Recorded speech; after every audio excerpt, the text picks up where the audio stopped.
Good evening. Hello friends, তোমরা সব কেমন আছো? আশা করছি তোমরা সবাই খুব ভালো আছো, সুস্থ আছো। ফ্রেন্ডস, আমিও খুব ভালো আছি, সুস্থ আছি।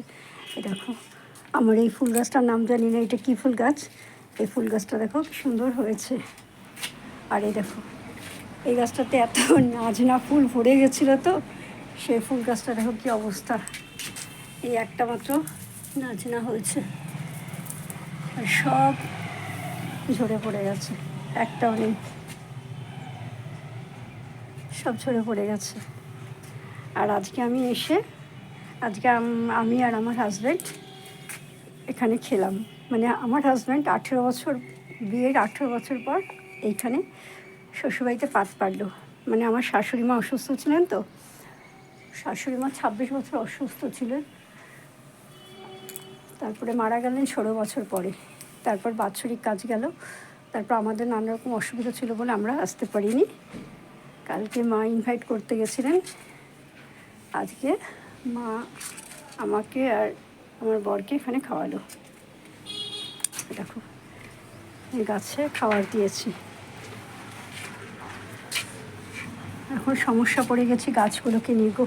কিছু দিনের জন্য আমরা একটু বাইরে কাজে যাব, অফিসের কাজে আমার হাজব্যান্ডকে পাঠাবে, সাথে আমরাও যাব। তো সেই জন্য কী হচ্ছে, গাছগুলো কী করবো ভেবে পাচ্ছি না। টমেটো গাছগুলো এত লম্বা হয়েছে, আমার কোমর অবধি লম্বা হয়ে গেছে। এই যে লাঠিটা যেরকম দেখছো, দেখো এতখানি লম্বা হয়ে গেছে। এবার ওই লম্বা গাছগুলোকে আমি কী করে যে জায়গা পাল্টাবো সেটা ভেবে পাচ্ছি না। কারণ আমার তো গেলেই গাছগুলো ভেঙে যাবে। দেশি টমেটো আছে, হাইব্রিডের আছে। দেখো বাঁধাকপিটা দেখো সুন্দর হয়েছে, ঠাসা হয়েছে, ছোটোটা হয়েছে। আজকে সব গার্ডেন ওয়েস্ট দিলাম। এই দেখুন, এগুলো দেখছো, এগুলো সমস্ত গার্ডেন ওয়েস্ট আছে, কিচেন ওয়েস্ট আছে, দেখো সমস্ত দিলাম। এখানে না থাকার জন্য না গাছে ঠিক মতন খাবার দেওয়া হচ্ছে না, তো আর যার ফলে গাছগুলো না সব নষ্ট আছে। অবশ্যই এখন দিলাম। আবার ওই যে বাবাকে যে মালা পরানো হয়, রজনীগন্ধার মালা, সেই মালাগুলো শুকিয়ে ওই এই যে এই ড্রামটা 1 ড্রাম জল করেছিলাম, করে 1 ড্রাম জল তোমার প্রায় 40 লিটার না 50 লিটার মতন আমি সমস্ত এই গাছে গোটা বাগানে ছাদে দিলাম। দেখো সব ভেজা। আর এই গাঁদা ফুলগুলো সব এখন শুকিয়ে যাচ্ছে, গাঁদা গাছটাও শুকিয়ে যাচ্ছে। এতক্ষণ বসে বসে ছাদ ঝাড় দিলাম, দিয়ে সমস্ত এখন গার্ডেন ওয়েস্টগুলো সব এখানে দিয়েছি। পাইপটা খুলে দিলাম, এই ড্রাম দিয়ে জল দিলাম। ড্রামের জলগুলো ঝাঁঝির মধ্যে নিয়ে আর এই সমস্ত গার্ডেন ওয়েস্টগুলো এখানে দিলাম। আর এইটা একটা খেজুর গাছ হচ্ছিলো, খেজুর গাছটাকে টেনে তুলে ফেললাম, কারণ এই খেজুর গাছটার জন্য কী হচ্ছে, এই গাছগুলো নষ্ট হচ্ছে। এই দেখো, এখানে একটা কোন পাখির বাসা দেখেছো, সম্ভবত বাবুই পাখির বাসা হবে। যাই হোক, বাসা কখনো কারো ভাঙতে নেই। একটা মানুষের সবচেয়ে বড় আশ্রয়স্থল হলো তার মাথা রাখার জায়গা। এখানে একটা পাখি বাসা বেঁধেছে। আমি কোনো মতেই এটাকে ভাঙবো না। আমার সামনে মাসে কাজ করার কথা, তাতে আমার যদি বাড়ি কাজ না হয় না হবে, তো এইটাকে ভাঙতে দেবো না আমি। অবশ্যই এটা যে জায়গা আছে সেটা ভাঙবেও না, কারণ এরকম ওই যে প্লাস্টিকটা দেওয়া আছে না, হনুমান অ্যাসবেস্টার ফাটিয়েছিল বলে প্লাস্টিকটা আছে, সেই প্লাস্টিকের দড়ি, এইটা দড়িটার মধ্যে করেছে। থাক, যার বাসা সে ভালো করে থাক, শান্তিতে থাক। আর এই দেখো, আমার এই চন্দন গাছটাতে, চন্দন গাছ না, চন্দন কালারের জবা ফুল গাছটা একটা কড়ি এসেছে।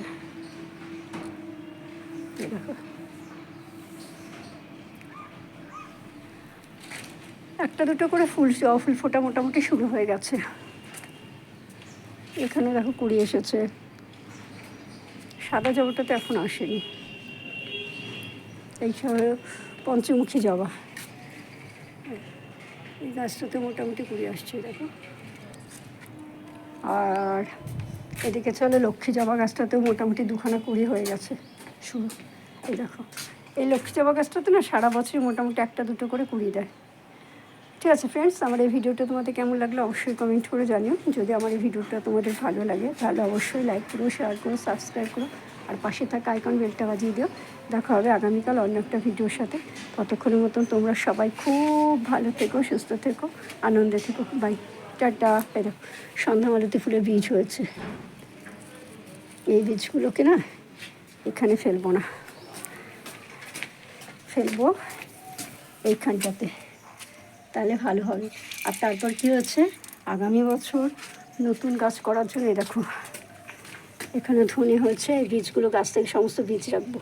এখানে ধনে হয়েছে, তারপর এখানে মূলো বীজ হয়েছে। এবছরে বীজ দিয়ে আগামী বছর যদি বেঁচে থাকি তাহলে গাছ লাগাবো। Bye, tata.